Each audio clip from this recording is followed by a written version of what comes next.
Hey guys, Mr. Happy here, and welcome to my guide for the Sunken Temple of Qarn hard mode, a new dungeon in patch 2.4.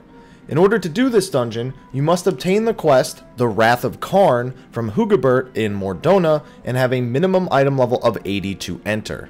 In this guide, we will look at the different kinds of trash and bosses in this dungeon, and how to deal with each. There are a total of 3 bosses in this dungeon.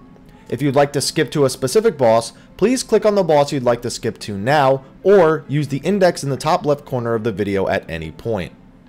For the trash in this dungeon, it'll consist of enemies such as manti, ghosts, bats, and undead knights and mummies. None of these enemies do anything of particular interest. There may be an occasional cracked Qarn facer that you'll run into. These enemies drop spheres you will need to open doors, so be sure to pick them up after they die. You will need a sun, moon, and star sphere by the end of the dungeon. At one point, you will be able to hold some enemies over spike traps to help kill them faster, but they aren't too difficult regardless, and this only happens once. Run through until you jump down a hole and reach the first boss, the Damage Adjudicator. The Adjudicator has an extremely high amount of health if you try to attack him directly.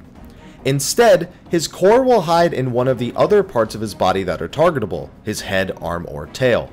The party should identify which part has the core by looking for a small sphere inserting itself into that part. Kill the part with the core to deal very high damage and temporarily disable the Adjudicator. This will cause several ruins crawlers to spawn, which you should quickly AoE down. Upon killing them, the Adjudicator will rise again. Repeat this 3 times, and when the Adjudicator is at 5% HP, just finish him off. The Adjudicator has only a few attacks of his own. He has a frontal cleave attack, so the tank should face him away from the party. He also has a line AoE that he can cast on any party member that deals about 1500 damage if you get hit. He will occasionally place a mark above a random party member other than the main tank. After a short time, he will shoot a sand orb at that player's location that pulses in an AoE around it, dealing about 600 damage per hit. Just move away from these whenever they spawn. His final attack is Quicksand. He will summon a giant pool of quicksand that slows the movement speed of anyone inside it and places a debuff on them. If a player is unable to escape before the debuff expires, they will be instantly killed. Just move out of the quicksand when it appears and you should be fine. Other than these couple of things, you just need to destroy his core a few times before you finally kill him. The next set of trash is made up of snakes and diremites, neither of which do anything new. Eventually, you will find your way to the Vicegerent's head, which you must defeat in order to open the gate behind him. It doesn't hit very hard, but it does come with a hand that will grab and stun a player on your team. The head will then charge up a line AoE in the stunned player's direction. Just kill the hand to free the player before DPSing the head. Another hand will spawn after some time, but just rinse and repeat. Later, you'll run into a head that has 2 hands, but the process is exactly the same. Just figure out which one he's going to AoE first and free that person before freeing the other stunned player. After the second head, you should come to the second boss, the Sabotender Imperatriz. For the Sabotender Imperatriz, there are very few mechanics you have to deal with. At the start of the fight, be sure your DPS focus target Imperatriz. She will occasionally cast 3000 needles on a random party member, which just needs to be avoided. Her main attack is 100,000 needles, which she will do several times throughout the fight. This attack will instantly wipe the party if it casts. In order to interrupt it, you just have to deal a certain amount of damage to her. So just hit her hard enough and she'll forget how to count to 100,000. The Imperatriz also summons several types of adds throughout the fight.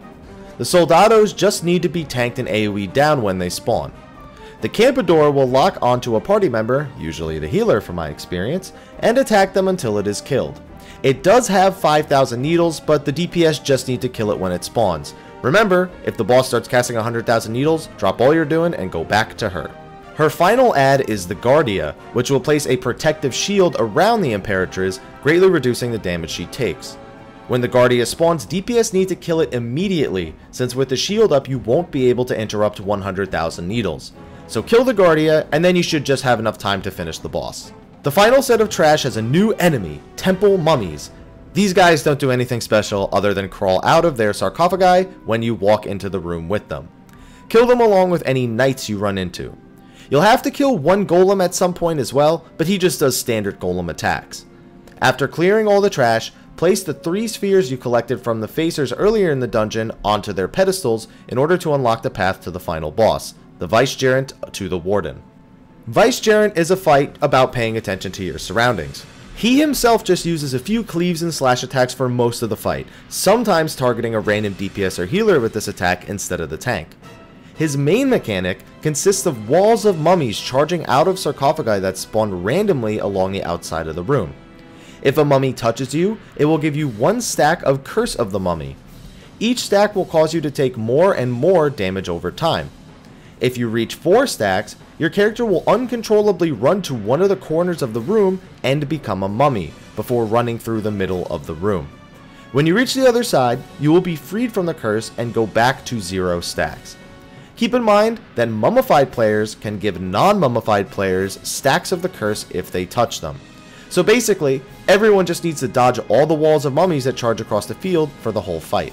The boss will eventually do an emote that states, "The cracked Qarn facer's sword emits an impure light," and the boss will begin targeting random party members and using Light of Anathema. This attack does some damage, and it also gives anyone it hits a stack of Curse of the Mummy, so just move to the side whenever he looks at you with it. If you're super fast, you can even stun it. And that's it for the Sunken Temple of Qarn hard mode. The last boss has a chance to drop a Mummy's Little Mummy minion in the treasure coffer, so good luck on rolling for the minion. Be sure to like, favorite, subscribe, and share for more Final Fantasy XIV videos, guides, everything you could need. I got it on my YouTube channel. But anyway guys, thank you, and until next time, take care.